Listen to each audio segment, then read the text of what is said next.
Bonjour à toutes, bonjour à tous, bienvenue sur Mosaïque, la chaîne en quête du sens de l'actualité. On va revenir aujourd'hui sur une question qui conserve pour beaucoup, en tout cas pour moi, une part de mystère. Comment est-ce qu'on peut comprendre en effet que la guerre que conduit aujourd'hui Israël à Gaza soit vue de manière aussi différente, aussi contrastée par les Israéliens d'une part et par les habitants de la plupart des autres pays de la planète d'autre part? Comment rendre raison du fait que cette riposte israélienne soit perçue comme nécessaire et légitime d'un côté et de l'autre totalement condamnable? Pourquoi les nations condamnent-elles donc avec autant de force cette action de l'armée israélienne, alors jusqu'à parler de génocide, hein, quand la majorité de la population israélienne, elle, considère que ça répond, cette offensive, à des critères tout à fait moraux. Alors on va tenter d'éclaircir ce fossé qui s'est creusé entre les points de vue au point que le dialogue est devenu très difficile. Et pour cela, on est en compagnie de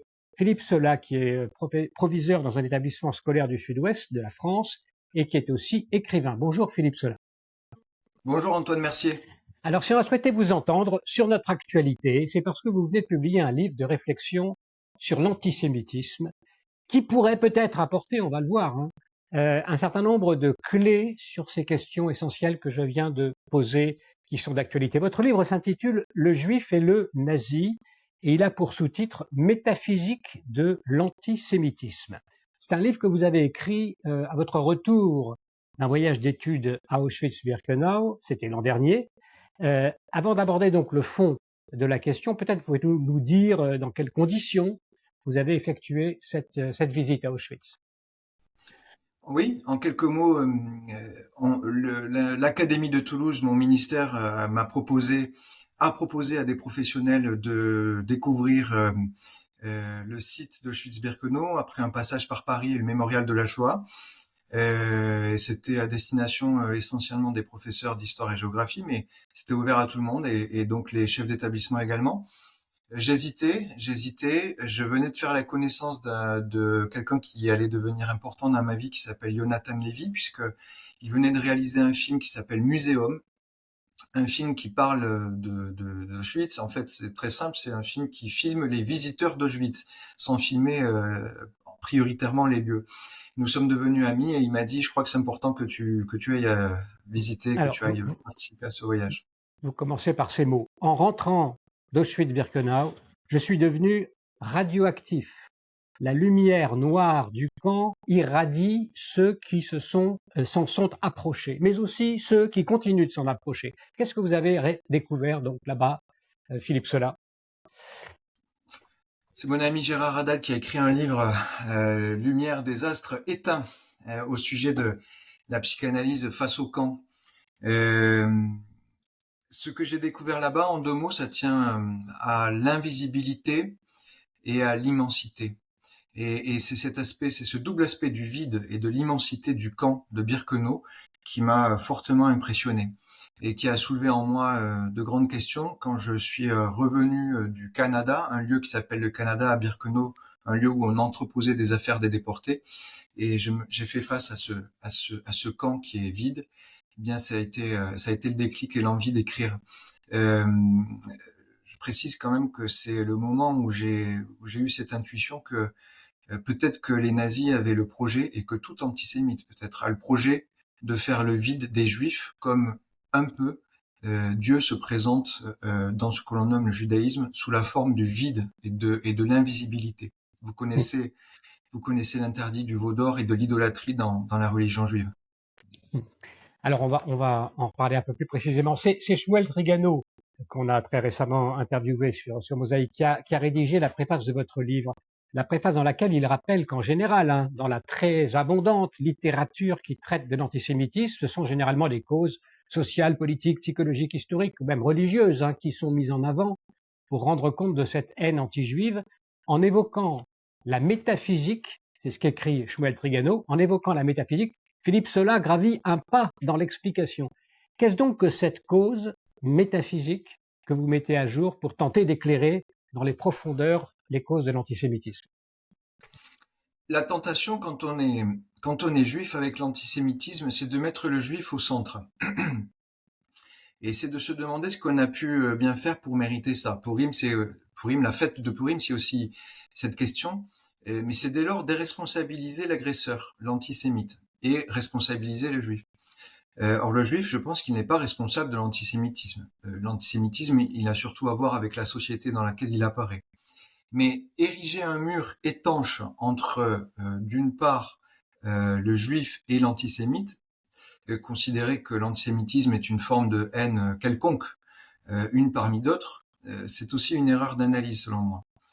Elle constitue d'ailleurs une erreur stratégique si on veut essayer de le prévenir et de lutter contre.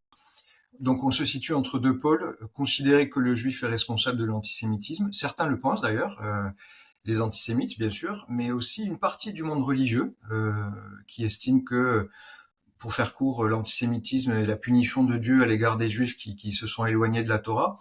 Et l'autre erreur, l'autre pôle, c'est considérer que l'antisémitisme n'a rien à voir avec les juifs, qu'il est une forme de rejet, à l'instar des autres racismes. Et donc mon livre, il se situe dans cette voie qui se dégage entre ces deux excès. Mon livre, il est une réflexion sur être et avoir. En un mot, je pense que le juif recherche un sujet et l'antisémite recherche un objet. Et il y a une forme de méprise, c'est-à-dire que l'antisémite estime que s'il s'accapare le juif, s'il arrive à en devenir le propriétaire, s'il l'attrape, s'il le met dans une boîte, eh bien il possédera alors le secret qu'il estime, l'antisémite, que le juif détient. Qu'il estime que le juif détient, et c'est une méprise parce qu'évidemment le juif n'est possesseur, n'est détenteur d'aucun secret sous la forme d'un objet. Et c'est bien parce que c'est bien l'inverse. Je pense que ce que le judaïsme a apporté au monde, c'est l'idée qu'il y a un rapport à l'être qui est particulier, un rapport libre à l'être. Et le judaïsme est pour moi l'invention de la liberté. Le judaïsme a apporté la dimension de l'être. Dieu n'est pas vu dans la Torah comme l'être suprême, selon moi, l'étant supérieur dans l'échelle des étangs, mais plutôt comme une fonction d'être, comme ce qui fait être. Et l'antisémite croit qu'en s'accaparant, le juif, qu'en le captant, il va détenir ce secret. Les nazis d'ailleurs étaient obsédés par l'idée que les juifs avaient un secret, même physique. Et on y viendra après, mais je vois aussi dans le 7 octobre, un peu comme dans les opérations pseudo-scientifiques du docteur Mengele d'Auschwitz, le désir de voir si dans le corps du juif, il n'y a pas un secret dont il serait le dépositaire. Et évidemment, tout cela est absolument faux. C'est une autre dimension qui est invoquée ici. Vous insistez donc sur le fait que l'antisémite est le juif autant qu'il en dépend. Comment on peut expliquer ce paradoxe-là? Oui, c'est l'ambiguïté de l'antisémitisme, selon moi. Il y a une haine et en même temps une fascination, un rejet et un besoin des juifs. C'est comme si le judaïsme, et c'est tout le problème, c'est une religion, mais c'est aussi un peuple. C'est comme si cette identité, l'identité juive, était une identité spéculaire, qui fonctionnait comme un miroir, et qui renvoyait l'autre à s'interroger sur sa propre origine. L'antisémitisme, selon moi, c'est exactement ce que vous avez décrit, Antoine, une chaîne de croyances en la dépendance à l'égard des juifs. C'est toujours s'imaginer que le juif, il a quelque chose de plus que l'autre et qu'il pense quelque chose de plus, qu'il vit quelque chose de plus. Alors quoi? C'est quoi? Qu'est-ce qu'il a de plus? On pourrait dire que ce qu'il a de plus dans l'esprit de l'antisémite, c'est une bracha, une bénédiction, c'est une parole, c'est de façon très pragmatique, les nazis pensaient ça, un emploi qu'il n'a pas mérité. C'est quoi? Il a aussi une richesse qu'il a dû voler, qu'il a usurpée. Et puis depuis 1948, c'est une terre. Et c'est toujours penser que le juif, il a quelque chose en plus. Sauf que le juif, si on pense en termes de plus et de moins, selon moi, ce qu'il a en plus se présente sous la forme du moins, à savoir la forme d'une béance, d'une faille, puisque le juif, alors c'est toujours délicat évidemment de parler avec ces grandes catégories, le juif, évidemment qu'il y a autant de juifs que de personnes, mais penser c'est toujours essayer de catégoriser. Et donc le juif, oui, au fond de lui, il a dans son identité une faille, qui est la faille en fait divine, qui est l'exil de Dieu. Shmuel Trigano, dans son dernier livre, puisque vous l'avez interviewé, explique bien que le premier exil, c'est l'exil de Dieu sur terre, le retrait de Dieu. Et donc, pour moi, je pense que le juif, il est à l'instar de Dieu, une forme de trait dans le retrait, une forme de présence dans l'absence. Et cette forme de manifestation inquiète le juif, inquiète l'antisémite, pardon, autant qu'elle le fascine. Pourquoi ça dérange? Ça dérange parce que ça vient rompre avec l'idée d'une identité close, entière, pleine. Vous savez, alors particulièrement aujourd'hui, nous sommes obsédés par la dénonciation de la domination.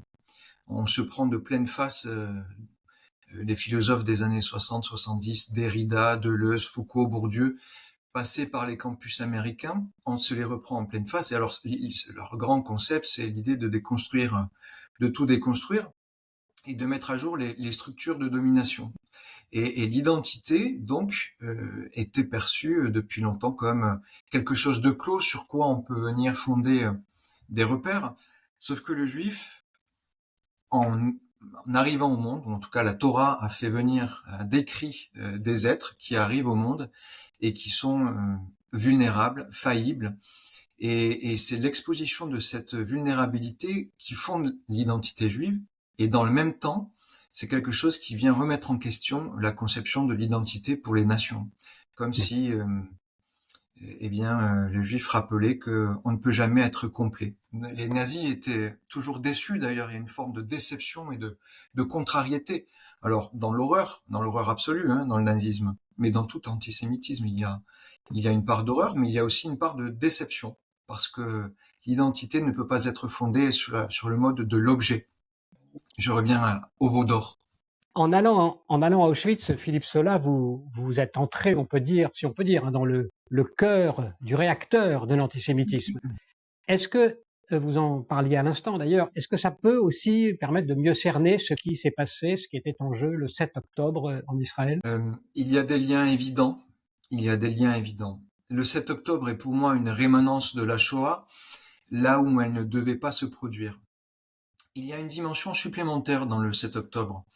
Il s'agit bien d'un pogrom, il s'agit bien d'une volonté délibérée d'anéantissement, pas simplement de tuer, comme dans le projet nazi, mais l'idée d'anéantir, d'annihiler, c'est-à-dire de détruire toute forme de trace de présence. Les nazis, vous le savez, étaient obsédés par l'idée d'effacer des noms, et fort heureusement, Yad Vashem et des autorités partout dans le monde, dont le mémorial de la Shoah à Paris, essayent de rétablir les noms. Dans le 7 octobre, il y a une dimension supplémentaire, une dimension sadique. Le 7 octobre se présente selon moi sous deux aspects. À la fois sous l'aspect du pogrom, de la razzia, mais aussi sous l'aspect de l'orgie. Et je pense que la nocivité du 7 octobre vient de cette hybridation dans la satisfaction, dans l'assouvissement, en mêlant un désir de tuer et un désir de jouissance. Alors c'est très étrange. Sade, vous savez, le marquis de Sade nous a bien montré qu'au fond du désir, il y a la mort. Le terrorisme classique vise toujours à effrayer les populations. Il est toujours en cela d'ailleurs l'aveu de la faiblesse du terroriste face à la puissance, puisqu'il ne détient pas les moyens du puissant. Il cherche avec l'économie de ses moyens, pour un coût moindre qu'une armée, à en retirer un bénéfice aussi élevé. Et donc par son acte, le terrorisme classique, si je puis dire, escompte en effet un retentissement, en particulier médiatique, aussi ample qu'une guerre conventionnelle. Il mise davantage sur la peur qu'il peut produire, sur la qualité de la peur, que sur la quantité de moyens à mobiliser. Et donc le terroriste classique, il vient dire qu'il veut, mais qu'il n'a pas, qu'il ne peut pas encore. En ce sens d'ailleurs, j'estime que le terroriste, il est toujours un impuissant, dans tous les sens du terme. Il aspire à la puissance qu'il ne détient pas encore, mais dont il rêve. Et il y a toujours une position infantile dans le terrorisme. Il est quelque part l'aveu de l'échec à obtenir et à mettre en œuvre ce à quoi il prétend. En ce sens, le terrorisme est toujours un chantage, un moyen de pression pour obtenir quelque chose de plus. Il dit toujours de façon non consensuelle, faites ce que je vous dis, sinon je continuerai et vous allez capituler. Le 7 octobre, c'est autre chose. Le jusqu'au-boutisme des terroristes du Hamas, à la fois par le désir de mort, l'acte de mise à mort, mais aussi les violences sexuelles et la barbarie, attestent que, selon moi, leur terrorisme n'est plus un acte de pression, que la violence n'est plus un moyen. Le sens, la soi-disant signification du 7 octobre, s'épuise dans sa réalisation, Antoine. L'eschatologie est atteinte dès le début. Elle est atteinte dans l'acte. L'action du Hamas du 7 octobre est une fin en soi. Le terroriste, d'ailleurs, je me demande s'il faut encore nommer les personnes qui ont fait ça de terroristes. Les terroristes n'ont rien retenu du prétendu message qu'ils étaient censés porter. Il ne faut donc rien retenir du côté d'une quelconque revendication, selon moi. La violence du 7 octobre, elle n'a pas une finalité politique. Et en ce sens, le 7 octobre, c'est aussi la fin d'une illusion, la désillusion de l'idée de territoire contre la paix, par exemple. Le 7 octobre, l'action du terroriste, elle est terminée, elle est close, elle est égoïste, elle est indépassable par une quelconque aspiration à une cause collective. Elle a été disqualifiée. Et je m'arrête là. En un mot, je veux vous dire quand même que la logique terroriste, elle vise toujours à exaspérer une opinion, à faire pression sur cette opinion, de telle manière qu'en réagissant, elle se disqualifie par sa surréaction. J'ai écouté avec beaucoup d'attention le discours de notre Premier ministre, Gabriel Attal, lundi 6 mai, au dîner du CRIF, qui a dit que il en avait assez des leçons de morale de ceux qui estiment que les Israéliens surréagissent. Voilà. Voilà mon regard sur le 7 octobre. Comment vous percevez aujourd'hui la situation d'Israël en guerre, mais en même temps empêchée d'aller jusqu'au bout d'une certaine façon, et prise dans des tensions et des contradictions très fortes? Oui, je note comme vous que Israël n'a pas cessé d'être le juif des nations et que dans son désir de normalité, il est toujours ramené à un état d'anormalité, y compris par parfois les instances mondiales. Semble peser sur l'État d'Israël, en effet, des pressions qu'on ne fait pas peser sur d'autres pays. Je ne vais pas entrer dans le détail de la guerre parce que je n'ai ni les compétences ni le désir d'en parler, mais il me semble que Israël a la sensation de vivre une guerre de libération, tandis que, comme vous le disiez en introduction, les nations l'aperçoivent cette guerre comme une guerre d'oppression. Et je voudrais ramener ce paradoxe ou cet apparent paradoxe à quand même au statut du juif qui, par un tour de passe-passe symbolique vertigineux, est devenu alors, dans les années 30, il était considéré comme le métèque, le paria, celui qui n'a pas de forme, celui qui déforme même, celui qui n'a pas la forme de la civilisation et de la culture. Il est désormais considéré comme le parangon de l'Occident, comme le parangon de l'impérialisme. Il y a là quelque chose d'absolument vertigineux sur le plan philosophique et symbolique. Alors, c'est ce renversement, effectivement, mais on a du mal à comprendre, enfin, à faire passer. On a parlé d'Auschwitz. Bon, évidemment, heureusement, tous les antisémites ne sont pas des nazis, et ne sont pas des hamasniks non plus. On retrouve chez beaucoup de gens cette notion du juif qui dérange ontologiquement, même au niveau, j'allais dire, simple. Comment est-ce que ce dérangement explique aussi en partie l'hostilité à Israël aujourd'hui, au niveau collectif peut-être, puisque Israël est devenu une nation, il y a ce même dérangement? Oui, il y a ce même dérangement, tout à fait. Vous savez que l'identité juive est quelque chose qui interroge. Les juifs en premier d'ailleurs, et il y a tellement de blagues là-dessus. Bon, Esti, une vidéaste d'ailleurs franco-israélienne, fait des courtes vidéos disponibles sur YouTube où elle interroge en 1 minute, elle demande en 1 minute à des anonymes et des personnes célèbres de répondre à la question qu'est-ce qu'être juif.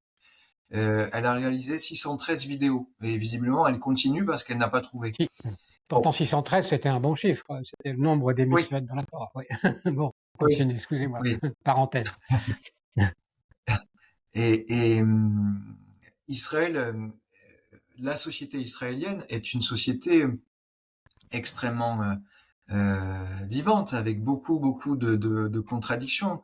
Il y a d'une part une frange de la population qui espère faire rentrer toujours davantage d'eschatologie, de théologie dans la politique, et il y a une partie de la population qui est tout à fait laïcisée, sécularisée, qui espère devenir un peuple normal. Je crois que la question de la normalité va être la grande question dans les semaines, les mois, les années à venir en Israël et partout dans le monde. C'est-à-dire, comment faire en sorte qu'Israël soit un État juif et à la fois démocratique. euh, Bon, peut-être que la solution, c'est le retour à l'hébraïsme, euh, à savoir se sentir, revenir à une identité fondée pas simplement sur le plan symbolique, mais presque biologique, très historique en tout cas, revenir sur la trace des pionniers, d'Abraham, Isaac et Jacob, des gens qui ont fondé donc à la fois une religion, mais aussi un peuple. Et c'est cette tension entre le peuple et la religion qui questionne les nations. Alors, on va revenir aux réactions suscitées en Europe notamment. Jean, je le disais en introduction, vous êtes proviseur dans une cité scolaire du Sud-Ouest. Comment est-ce que vous expliquez, vous comprenez, vous percevez l'agitation pro-palestinienne, notamment par exemple dans les universités? Est-ce que vous comprenez ce qui se passe au niveau alchimique, j'allais dire, idéologique? L'école française, j'ajoute française, l'école, elle explique dès le plus jeune âge que la raison et que ces catégories permettent à la fois la compréhension du monde et que progressivement, elles permettent de trouver en tant qu'homme une place harmonieuse dans l'ordre du monde. L'école française, elle est construite sur l'universalisme, qui est d'essence moderne, né avec les Lumières. Cet universalisme prétend notamment à l'égale dignité des hommes et à l'intelligibilité des phénomènes. Longtemps, l'opinion française a considéré que l'universalisme allait de soi, qu'il était de l'ordre de l'évidence naturelle, que les humains rendus suffisamment éclairés par l'école allaient progressivement se doter de catégories pour distinguer le vrai du faux, le juste de l'injuste. Bon. Et puis, on en parlait un peu précédemment, par un retournement de situation, l'universalisme est maintenant considéré comme l'incarnation de la domination. L'universalisme, qui était promu quand même dès ses débuts par des mouvements de gauche, détesté par les nazis d'ailleurs, notamment pour sa dimension égalitaire, perçu dans les années 30 comme une menace pour la race blanche. Il est devenu aujourd'hui, en effet, par un processus d'inversion vertigineux, donc l'incarnation du racisme et de l'impérialisme. Et nous, opinion française, nous commençons à comprendre notre mécanisme, me semble-t-il. Nous ne sommes pas français parce que universalistes, nous sommes universalistes parce que nous sommes français. Et donc, ce qui a longtemps été perçu par nous comme un penchant humaniste et surtout naturel, l'aspiration à, connaissez cet adage français, faire en sorte que tout ce qui est humain ne nous soit pas étranger, cette aspiration, eh bien, elle est désormais progressivement progressivement reconnue comme l'apanage d'une civilisation, la nôtre. Alors, devons-nous abdiquer ou devons-nous renier nos fondamentaux? Soit l'école accepte de transiger avec ceux qui nous assaillent, trouve avec eux des accommodements raisonnables. Vous savez, Orwell parlait d'une common decency. Soit elle ne transige pas et elle relègue ces individus et leurs agissements à de l'altérité, à quelque chose qui n'est pas elle, qui n'est pas l'école, qui n'est pas la France. Et elle situe ainsi l'universalisme et l'école du côté de ce qui était jusqu'à présent considéré comme d'ailleurs le droit. Je pense, Antoine, que l'école est en effet menacée et que je pense que c'est incontestable de le dire, que ces menaces sont d'abord circonscrites, qu'elles ne sont pas étendues, mais qu'elles sont tout de même réelles. Je pense aussi que une partie des professionnels de l'éducation nationale sont en train de comprendre quelque chose de fondamental, à savoir que parfois les mots ne suffisent pas. Et c'est une très grande désillusion pour nous qui travaillons à l'école, qui sommes en gros d'anciens bons élèves qui n'avons pas quitté le bateau, qui sommes passés des bancs de l'élève à celui du prof, et donc nous qui misons sur le langage et sur la parole, nous qui croyions que la discussion pouvait être une discussion rationnelle. Eh bien désormais, un certain nombre d'entre nous comprenons que parfois nous faisons face à de la mauvaise foi, à une volonté claire de déstabiliser, en utilisant d'ailleurs parfois les moyens les plus légaux, hein, avec insistance, détermination, pour essayer, avec nos moyens, de remettre en question notre tolérance. Et donc pour finir, je pense que l'école est plus forte qu'on ne le croit. Je pense qu'elle absorbe les événements traumatiques qu'elle a connus. Elle les absorbe et elle unit encore plus les personnels qui la constituent. Voilà, et il faut accepter parfois, pour finir, il faut parfois accepter aussi l'idée que nous devons accepter, nous, institutions publiques, notre propre violence. Nous devons accepter que nous avons une forme de violence qui est légale, qui est symbolique et qui est légitime et que nous pouvons exercer parfois à bon escient. La découverte donc, c'est que parfois l'universalisme se situe du côté de l'exclusion et non du côté de l'inclusion et de la bienveillance. Philippe Sola, alors vous êtes tenu évidemment à une obligation de réserve en tant que fonctionnaire de l'éducation nationale. On l'aura compris, bien que vous avez expliqué comme ça en demi-teinte comment il fallait, quelle posture vous envisagez, vous, pour répondre à la menace l'école aujourd'hui. Est-ce que votre engagement aux côtés d'Israël, des Juifs, suscite parfois de l'hostilité ou du moins des non-dits dans votre milieu professionnel? Si vous pouvez en dire un mot rapidement. Non, alors enfin, je me considère, oui, alors juif, c'est un fait. Je pense qu'on ne peut pas échapper à l'affecticité juive, mais je me pense aussi universaliste. Et je n'y vois pas de contradiction. Dans l'exercice de mes fonctions, je n'ai pas à marquer une quelconque appartenance. Et donc c'est bien en tant que humaniste et universaliste que j'exerce. Je m'exprime avec plus de liberté en tant qu'écrivain face à vous. Mais non, je n'ai pas noté ni d'hostilité, j'y vois plutôt de l'intérêt en ce moment, parce que nous sommes tous des hommes de bonne volonté, peu importe nos appartenances, nous sommes tous confrontés à des questions. Un mot quand même au sujet de l'identité et de l'appartenance. Il est très important selon moi que nous ne nous définissions pas, nous ne restreignons pas nos identités à nos cercles d'appartenance. Voilà. Je pense qu'il est toujours très important de se dire qu'il y a un autre que soi, en devenir, et que cet autre-là, eh bien, il a le droit de devenir ce qu'il souhaite. Et c'est aussi une posture professionnelle, puisque vous avez fait référence à ma profession. C'est aussi une posture professionnelle de considérer toujours l'élève comme éducable et capable lui-même de s'amender et d'évoluer. C'est vrai pour l'humain aussi, finalement. Absolument. Merci beaucoup. Merci Philippe Sola d'avoir accepté donc l'invitation de Mosaïque. Je rappelle le titre donc de ce livre, Le Juif et le Nazi, métaphysique de l'antisémitisme, publié chez l'Harmattan. Merci à tous pour votre attention. Merci Antoine. Merci beaucoup d'avoir écouté cette vidéo et pour suivre nos prochaines interviews, eh bien, vous pouvez vous abonner à Mosaïque. C'est très simple, il suffit de cliquer sur le bouton ci-dessous.